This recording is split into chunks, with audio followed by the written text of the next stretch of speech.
Hey everybody, Portlandian here, and Wreck-It Ralph is finally on Blu-ray and DVD, and to share my excitement for Bad Guys, I want to go ahead and talk about the music that accompanied them in their games. This is just going to be a standard top 10 list of the best music to ever accompany a video game villain, and as every other top 10 goes, one game per franchise, yada yada yada. Let's get this thing started. Super Metroid is one of the best games ever made, and the reason for that is a lot of its music makes you feel alone and deserted. The entire design of the game is just centered around that. But every once in a while you run into a boss, and one of these bosses that keeps recurring throughout the game and recurring throughout every game in the series, it seems, is Ridley. And Ridley's theme is just the right amount of creepy with the right amount of action that is just thematic of the character. Like, anytime I just hear even 4 seconds of this theme, I start thinking about Ridley and that douchebag of a pirate that he is.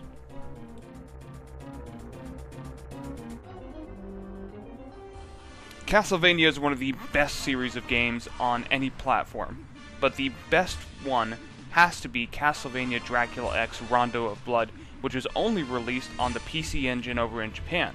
Luckily, it was ported over onto the Wii Virtual Console, where you can play it now for just a couple bucks. And the music and graphics and everything about this game is just absolutely fantastic. But nothing beats that end boss theme when you face off against Dracula. Now, this theme is repeated in the beginning of Symphony of the Night, which is when most of us first heard it. But hearing it in all of its glory without the cheesy dialogue accompanying it is just awesome.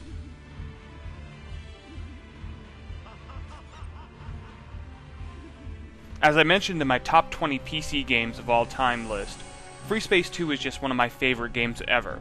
And the bad guys in the game, there's no real specific one villain there, but the bad guys are the Shivans. They are a faceless, evil, insectoid-like enemy that they're just hell-bent on destroying everything in their path to do this pilgrimage that they seem to be on. And their theme inside the game, they have this really creepy theme that just seeps into your core. You're flying around and it's just mysterious and chills you to your bone because you know you are fighting something that you could never be at peace with, that could never understand you. And it's just a never-ending battle with these guys. And a lot of the times, it's a very one-sided battle. It's suicidal to even go up against them. And that theme is just remarkably well done. It's well orchestrated, and I just love it to death. Having finally beat Donkey Kong Country for the first time in my entire life, I have to say that King K. Rool's theme does live up to the hype. It starts off very, very kooky, very, very happy and upbeat, and it kind of, goes along with the fact that King K. Rool doesn't really look that menacing. He looks very cartoonish. But as the fight against him goes on, he becomes more menacing, he becomes more powerful, he becomes more enraged, and the music follows along with that, making it a perfect bad guy theme. A lot of people seem to love Bowser's Mario 64 theme. It has this sort of like hard rock sort of edge to it, and they use some sort of iteration or something like it for almost every Mario game since then. But for me, the first time I ever encountered Bowser was in Super Mario Bros., and that really chilling sort of 8-bit tune that just, it's there, it makes you scared to go on. You're like, I don't know what's coming, I don't know how bad this is going to be, how much of a challenge this is going to be, and then you finally get to Bowser, and it's not as hard as you thought it was, but it's still this theme that just rattles you the entire way up to him. And for me, that is just a fantastic bad guy theme.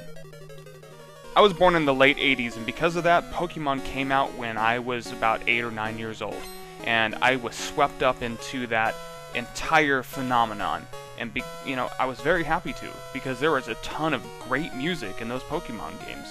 Game Freak really did push the Game Boy sound chip to its limits, and nothing showed that more than the battle themes.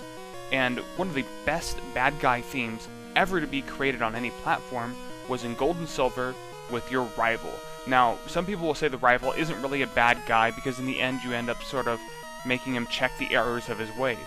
But the dude stole a Pokemon in the beginning of the game and constantly ridicules people. He's not exactly a good person, so I still count him as a bad guy, and that is his theme. And it is very, very good, very memorable. In the Mega Man series, whenever you're fighting a boss in any particular game, the theme is unified. So if you're in Mega Man 3, all the boss themes are the same. If you're in X, all of them are the same. So picking just one of these many great themes to go from was very, very difficult for me. But I had to go with the one that is closest to my heart and the one that I've played more often than any of the other Mega Man games, and it has to be Mega Man 2.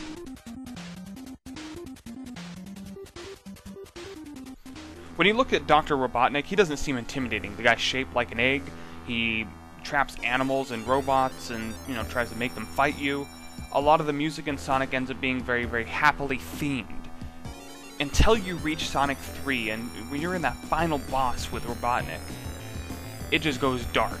It just goes really dark, and is brooding, and it's just awesome. It really ups the heart rate, ups the tempo, and it makes you on edge the entire time you're facing him. It took me the better part of, I think 3 weeks to be able just to go past this one stage in Sonic 3. And I attribute that mostly to me just enjoying the hell out of this theme, and it just affecting me so much in the gameplay.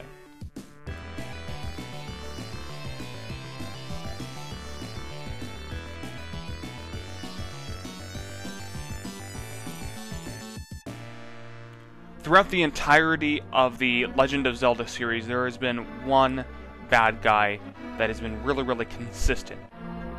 He goes in as Demise in Skyward Sword, Ganon in the earlier games, and Ganondorf in the more popular 3D games that we know today. But all of them have this unifying theme, and this theme first appeared in The Legend of Zelda: A Link to the Past, and has since then appeared every single time that Ganon appears on screen.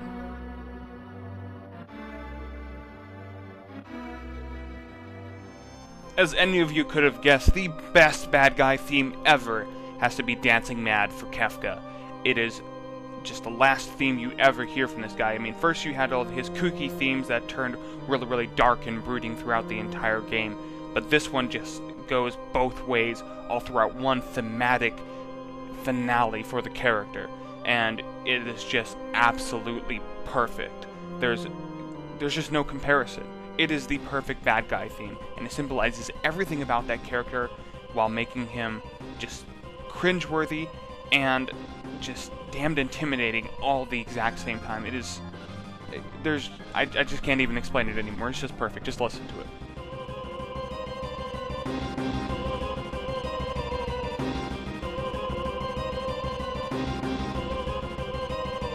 Thank you so much for watching. Be sure to like and subscribe, and to buy or sell any of the games or consoles discussed in this episode, go ahead and visit GameGavel.com, the only auction site built by gamers for gamers without the high eBay fees.